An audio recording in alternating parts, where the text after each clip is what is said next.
Avec l'agglo, plus belle la vie.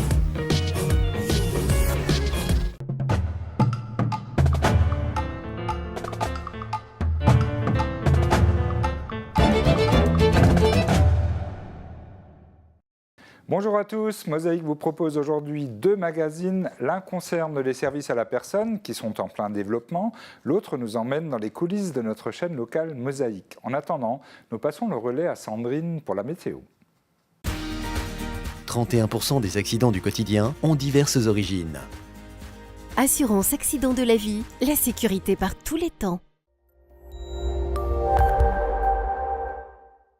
Bonjour tout le monde. Pour demain, le temps sera plus mitigé. Des éclaircies peuvent encore plus ou moins agrémenter la matinée. Par la suite, nous devrons composer avec des débordements nuageux. Des nuages qui s'imposent au fil des heures et les premières gouttes de pluie gagnent les régions en soirée ou début de nuit.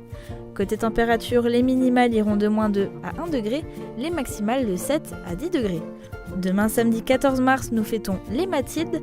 Le soleil nous accompagnera de 6h45 à 18h32. Je vous souhaite à tous un très bon week-end et à demain.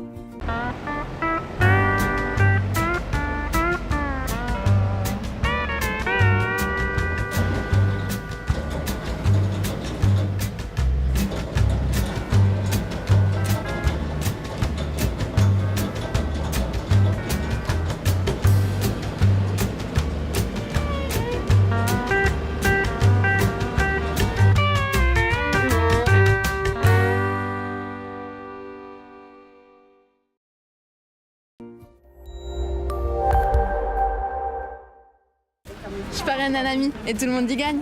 Mon filleul, ma banque et moi. Au Crédit Mutuel, un client satisfait rayonne. Le Conseil régional de Lorraine vous présente la météo des neiges.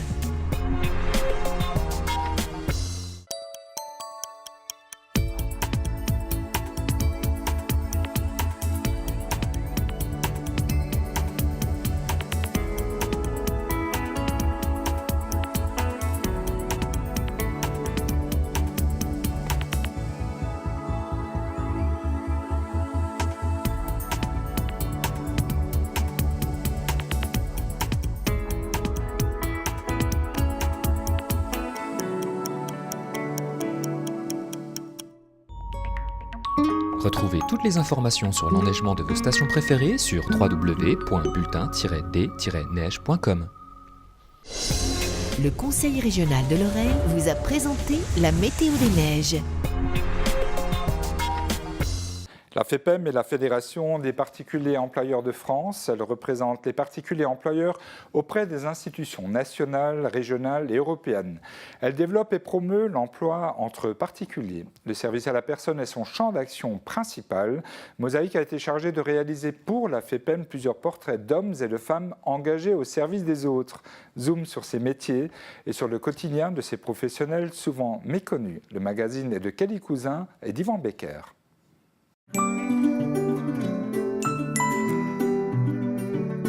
FBS, du bon temps par tous les temps.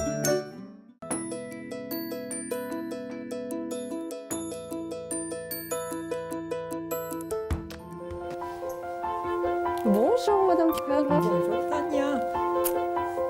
Vous allez bien? Bien. Et vous? Oui, comme d'habitude. Assistant ou auxiliaire de vie, garde d'enfants à domicile, assistant maternel, employé familial sont les principaux métiers des services à la personne. Des métiers d'avenir tournés vers l'autre. Certains travaillent auprès d'adultes dépendants, âgés, malades, handicapés ou auprès d'enfants. Tous tissent des liens uniques et contribuent au mieux-être des personnes à leur domicile. Tous ont opté pour un métier qui exige des aptitudes professionnelles et d'importantes qualités humaines. Vous avez passé une bonne nuit?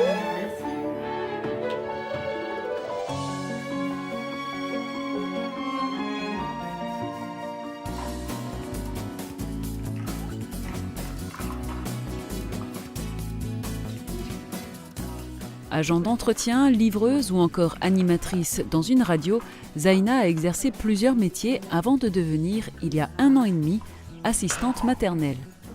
C'est un métier enrichissant parce que bon, je garde 3 enfants d'un âge différent et ils ont chacun leur personnalité. Ils ont chacun des besoins. Ouais, le camion. Ils ont chacun des besoins différents et c'est ça que je trouve bien, quoi. Moi, j'ai toujours aimé m'occuper d'enfants et le fait d'être assistante maternelle, ça permet de gérer ma vie aussi par rapport à mon fils. C'est un vrai métier avec des avantages, des inconvénients et un vrai métier avec un vrai salaire, tout simplement. Zaina a grandi au sein d'une grande fratrie. Au fil du temps, elle a appris à deviner les besoins de chaque enfant. Jeux de construction, coloriage, lecture, pâte à modeler, les enfants s'intéressent à tout et ont tout à découvrir.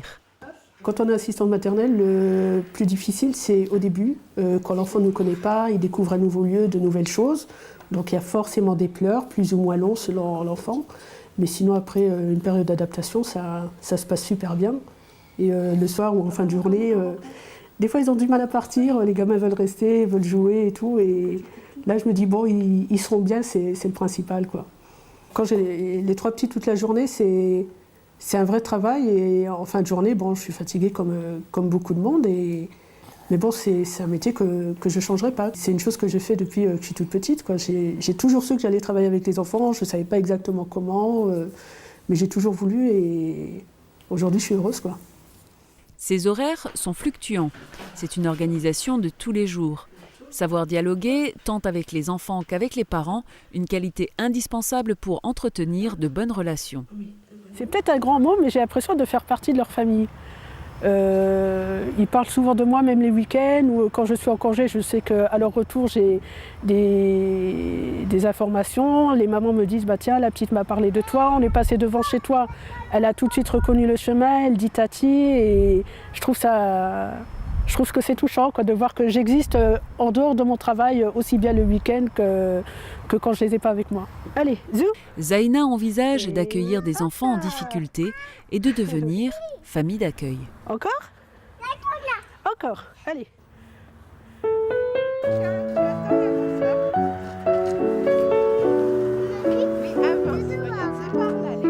13h30, Stéphanie dépose les enfants à l'école. Stéphanie a travaillé dans le transport routier. Aujourd'hui, elle garde 4 enfants. Dans ce métier-là, il faut être vigilant avec les enfants à tout, quoi, parce que suivant leurs âges, ils peuvent partir en 2 secondes, ils peuvent passer sous une voiture, surtout le long des routes, ils peuvent se détacher en voiture. Donc il faut essayer de les occuper pendant ce temps-là pour qu'ils pensent à autre chose. C'est vraiment tout. Si on les laisse 5 minutes, ils se battent, ça peut être dangereux. Faut vraiment essayer d'anticiper un maximum, de les occuper et d'organiser les temps qu'on a avec les enfants. Parmi les 4 enfants, certains sont scolarisés, dont sa fille. Tu y vas, je viens te chercher à 4h. C'est comment ? C'est 4h, c'est bien. Maintenant, tu peux y aller. À tout à l'heure. Léane, elle, n'a pas encore l'âge pour aller à l'école. Pour Stéphanie, cela demande de savoir gérer son temps, gérer son planning, comme dans une petite entreprise. Il faut gérer notre communication pour trouver des nouveaux parents employeurs quand un contrat se termine. Il faut qu'on gère notre administratif. L'administratif, c'est tous les papiers qui peuvent être liés à la PMI. Il faut qu'on gère la relation avec les parents. Donc il ne faut pas oublier que c'est nos employeurs. Eux sont en charge de l'éducation de leurs enfants, donc à nous de nous plier un peu à leur desiderata tout en ouvrant la discussion. Et d'un autre côté, eux aussi, étant employeurs, ils sont en charge de nous prévenir quand ils sont en retard, de nous fournir le matériel adapté et adéquat pour leurs enfants, comme les couches ou s'il y a des repas particuliers pour des allergies ou des choses comme ça. Assistante maternelle est un métier présentant une dimension pédagogique et éducative. Cela passe notamment par le jeu. Ils apprennent des gestes tout simples au quotidien, de verser de l'eau dans un gobelet ou dans un autre. Ils apprennent les formes et les couleurs à force de jouer avec des jeux de ce genre-là. Et quand ils sont plus grands, on peut les éveiller sur diverses choses comme la politesse, les émotions, apprendre à s'exprimer. Après avoir suivi les 120 heures de formation obligatoire pour être assistante maternelle, Stéphanie a souhaité continuer à se former, notamment au travers de ses lectures, ou encore du relais assistante maternelle. Il n'y a pas de fiche métier comme il peut y avoir sur n'importe quel poste en final. C'est chacun se l'approprie. On l'apprend sur le tas et chacun avec ses sensibilités. En fait, c'est un métier qu'on fait un peu comme d'autres métiers qu'on fait par passion. On ne peut pas le faire par dépit avec des enfants. Elle s'est ainsi intéressée à différents courants de pensée et d'éducation, tels que la méthode Montessori, qui préconise de laisser l'enfant évoluer à son propre rythme et en toute liberté.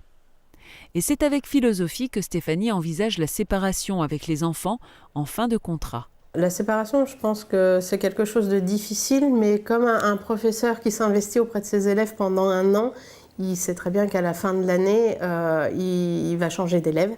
Et nous, à la fin du contrat, on sait que les contrats durent 2-3 ans, peut-être plus pour les périscolaires si on a de la chance, mais à un moment, il y aura une fin au contrat. Donc c'est dur émotionnellement, mais il faut rester professionnel.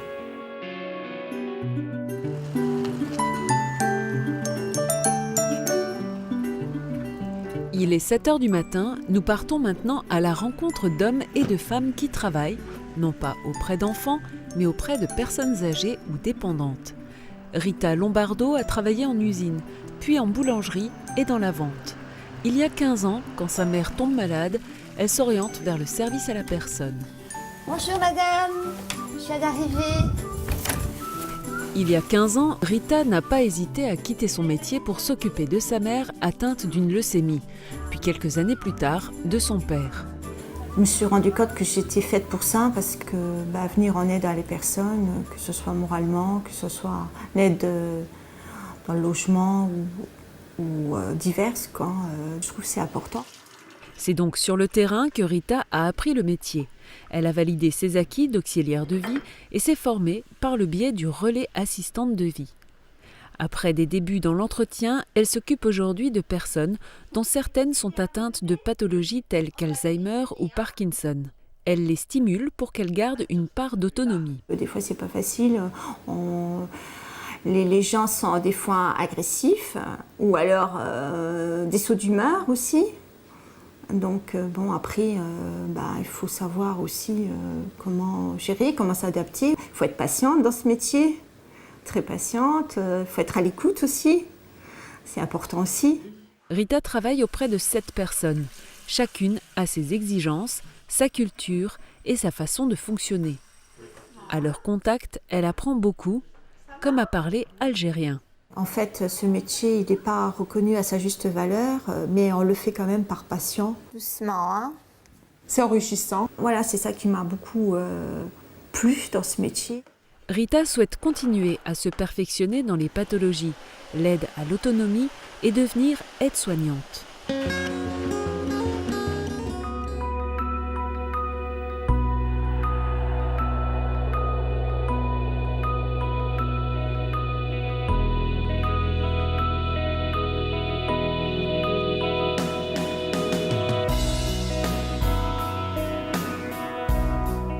Fabienne est la mère de 2 enfants handicapés. Assistante maternelle pendant 5 ans, elle sent le besoin de prendre du recul et s'oriente vers l'aide aux personnes âgées. J'ai eu un ras-le-bol d'être enfermée à la maison. Parce que la journée, je m'occupais des enfants des autres et quand mes enfants rentraient, je retrouvais le handicap. Donc j'ai eu besoin de sortir de la maison, de voir d'autres personnes, de voir autre chose. Voilà. Et donc, en même temps, ce que j'ai appris du handicap, ce que le handicap m'a appris, j'ai voulu que ça serve aussi à d'autres personnes, et puis j'ai voulu le partager, finalement. Et c'est avec beaucoup de naturel et de spontanéité qu'elle s'occupe des personnes âgées. J'arrive pas à comprendre qu'on puisse infantiliser une personne âgée. Ça, je peux pas. Du fait que j'ai des enfants handicapés, que j'ai toujours essayé de leur maintenir une certaine autonomie, je le répercute aussi sur les personnes âgées. Parce que c'est vrai qu'en vieillissant, en prenant de l'âge, on est quand même moins autonome. Il y a des gestes qu'on a plus de mal à faire. Donc déjà là-dessus, le handicap me sert beaucoup. On a beaucoup plus de mal à marcher, on a plus de mal à lever les bras, ne serait-ce que pour se lever d'un lit. Oh, c'est qui Lauriane là? C'est qui? C'est Tata? Ouais. Pour ses enfants, Fabienne avait déjà suivi une formation sur les gestes et postures et appris à effectuer des transferts comme du fauteuil roulant au canapé. Pour travailler auprès des personnes âgées et agir en douceur, elle s'est formée à certaines pathologies liées au vieillissement. C'est un métier qui n'est pas très bien payé qui devrait être reconnu travail pénible, mais pour autant, je compte faire ce métier jusqu'à la retraite parce que pour moi, il est très enrichissant. Et voilà, maman, elle va faire autrement. Comme ça. Hein? Nénette. En Lorraine, ils sont en tout 50 000 à travailler dans le secteur des services à la personne. Parmi eux, 14 600 sont assistantes maternelles. Ces témoignages reflètent le secteur d'activité qui a le plus de salariés en Lorraine et dont les besoins en professionnels qualifiés sont en constante progression. 30% des salariés ont plus de 50 ans et partiront en retraite dans les prochaines années. Le secteur de l'aide à la personne va donc générer encore de nombreux emplois.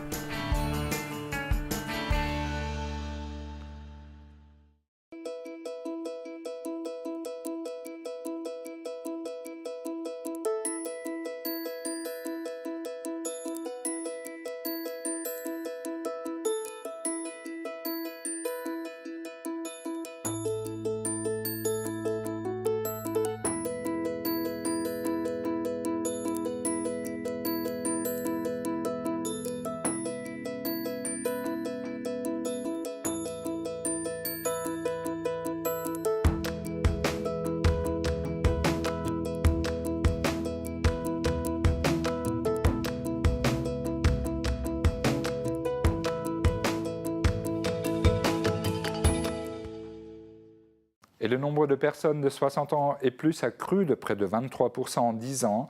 Les capacités d'accueil en crèche et dans les maisons de retraite sont insuffisantes et le service à la personne connaît le développement. Restez avec nous, on se retrouve après une courte page pub.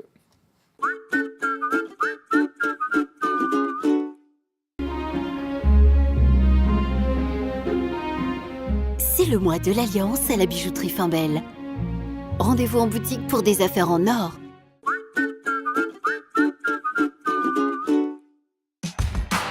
Plus de sport sur Mosaïque. Samedi, retrouvez-nous en direct du stade de la Blise. Le Sarreguemines FC reçoit Amnéville.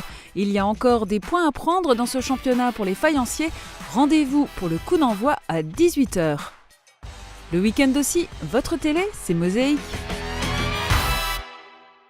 Et cette année, Mosaïque va fêter ses 10 ans. Quelques 20 000 reportages d'infos et de magazines ont été réalisés par une équipe de 12 personnes. À côté de son activité de télévision, Mosaïque a développé des compétences très appréciées qui lui permettent de commercialiser de nombreux produits de communication. Le fonctionnement de la chaîne est associatif. Comme chaque année, l'Assemblée générale permet de faire les bilans d'activités morales et financiers. Gros plan sur Mosaïque. Avec Virch Menuiserie, votre maison devient tendance.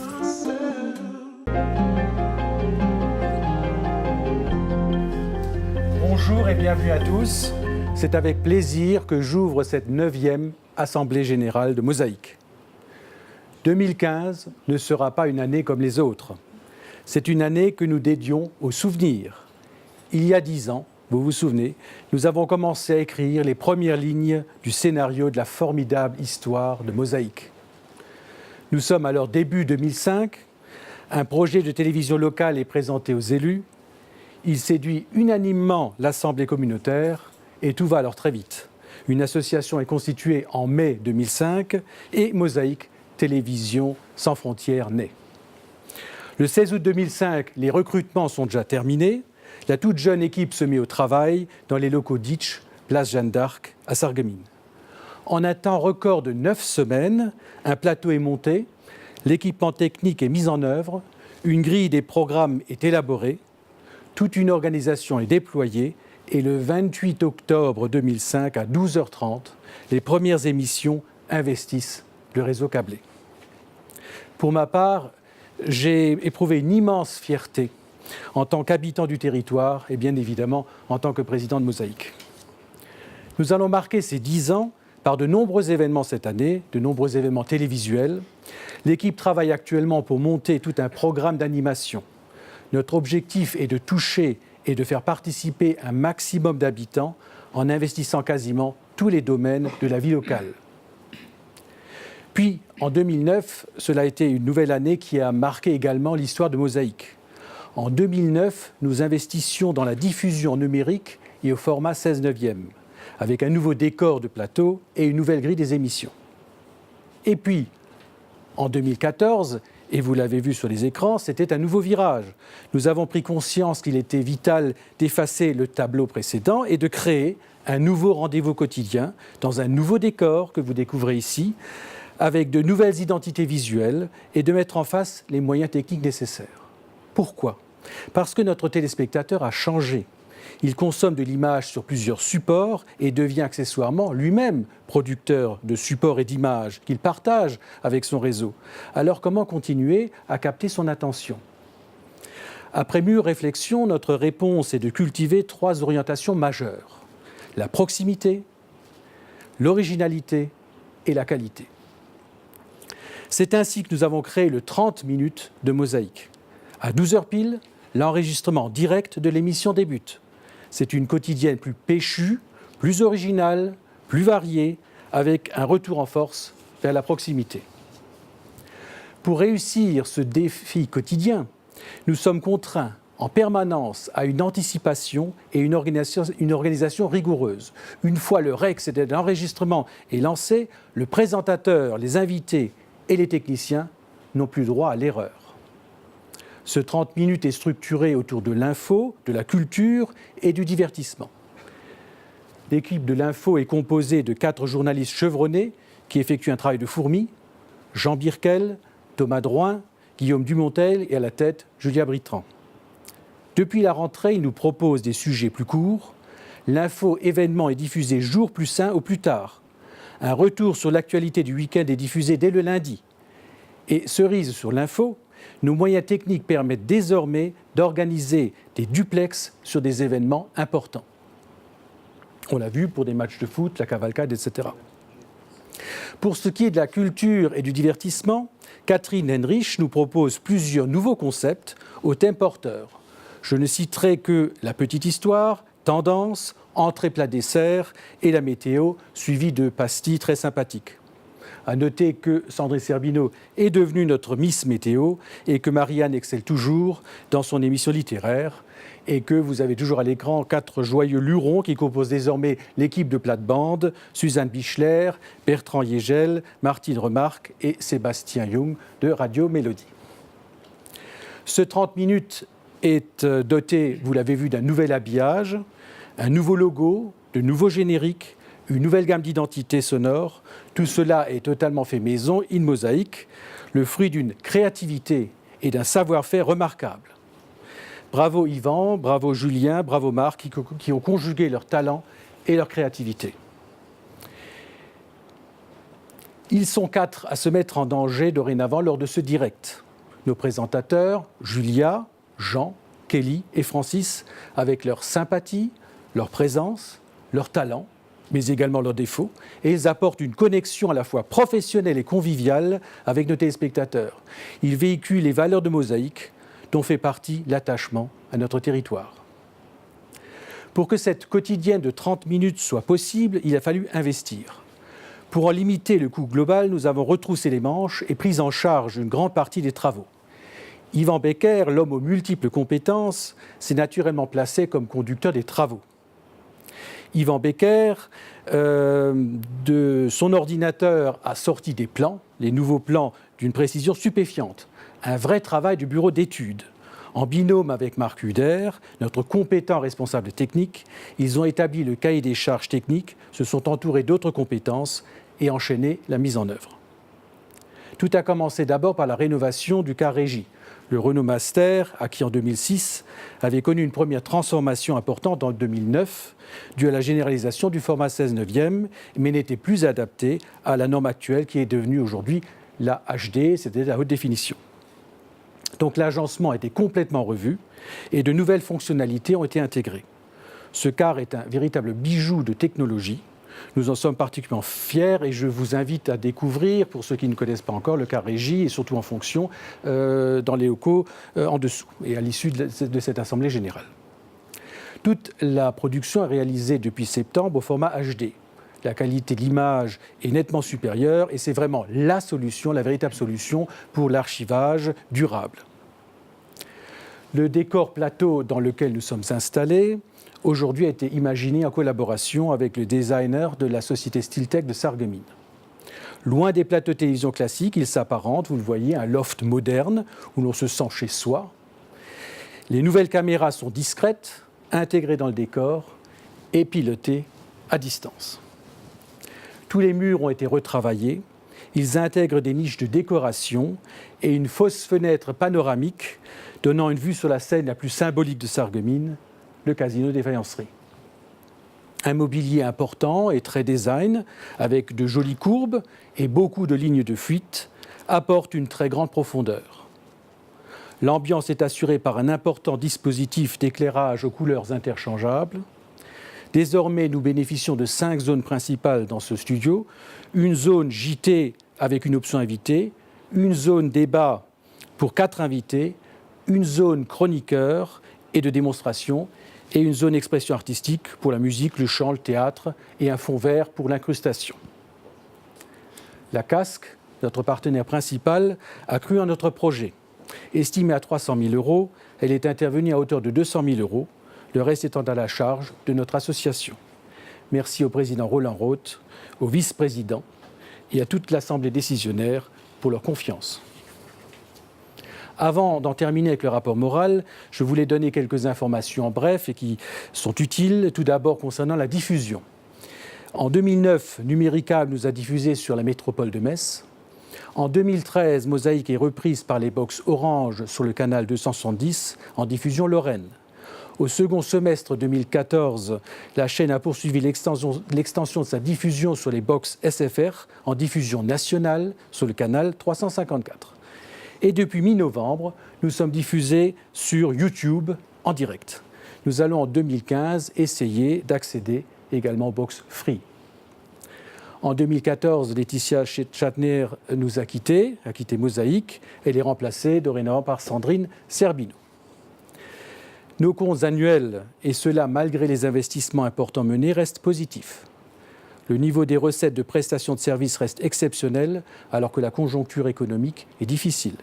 Vous verrez le détail en chiffres tout à l'heure avec notre trésorière. Et puis il nous reste à regarder l'avenir. L'équipe fonctionne selon un plan de progrès que vous voyez affiché à l'accueil. Il fixe sur 3 ans l'ambition, les objectifs et les moyens pour les atteindre. Cet aspect sera présenté dans quelques instants par notre directeur.